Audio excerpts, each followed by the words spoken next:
Gino Bartali. ¿Escucharon a Gino Bartali?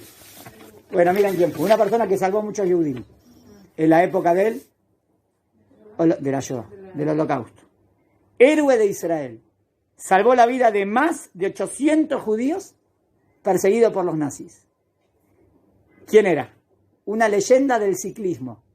Andaba en bicicleta.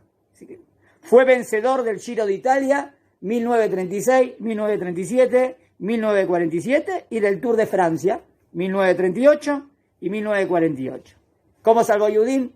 Escondía y transportaba en su bicicleta los documentos y tarjetas de identidad para los judíos que se refugiaban en conventos de la Toscana y así salvarlos del holocausto nazi. Logró salvar la vida de más de 800 judíos perseguidos por los nazis alemanes y los fascistas italianos. Bueno, ¿no? Como Hasideu Umot Olam, ¿vieron que son Hasideu Umot Olam? Grandes personalidades que hicieron mucho por Am Israel.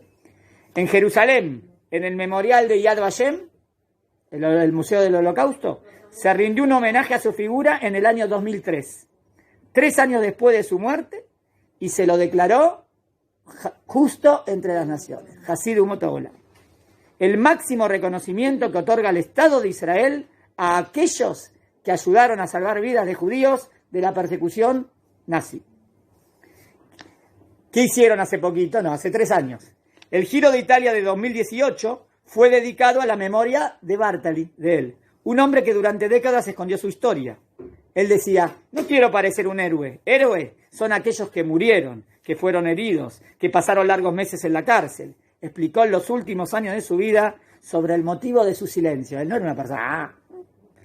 Días antes del inicio del Giro del 2018, el principal equipo israelí de ciclismo recorrió el camino.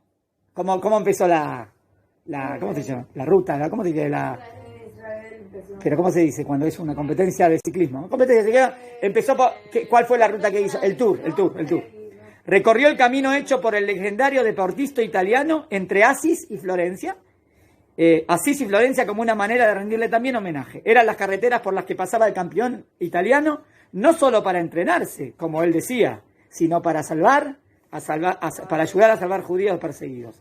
Pero más allá de sus victorias en grandes competiciones antes y después de la Segunda Guerra Mundial, hay un capítulo en su biografía hace poco desconocido. A ver lo nuevo que Bartali aprovechaba su reputación para moverse libremente por zonas controladas por las fuerzas fascistas y nazis, actuando como emisario de la resistencia italiana, que escondía centenares de judíos en conventos para luego trasladarlos en secretos al sur de Italia. Bartali llevaba los documentos falsos escondidos en su bicicleta para que esos refugiados pudiesen alcanzar zonas bajo control de los aliados. Pero ¿qué pasaba? El entonces asistente y mecánico del ciclista italiano Ivo Platoni, que tiene ahora 92 años, explicó que Bartali era tan famoso y querido que cuando llegaba a un lugar público, todos querían autógrafos, todos venían, autógrafos, y él aprovechaba que nadie revisaba nada, ¿entendieron?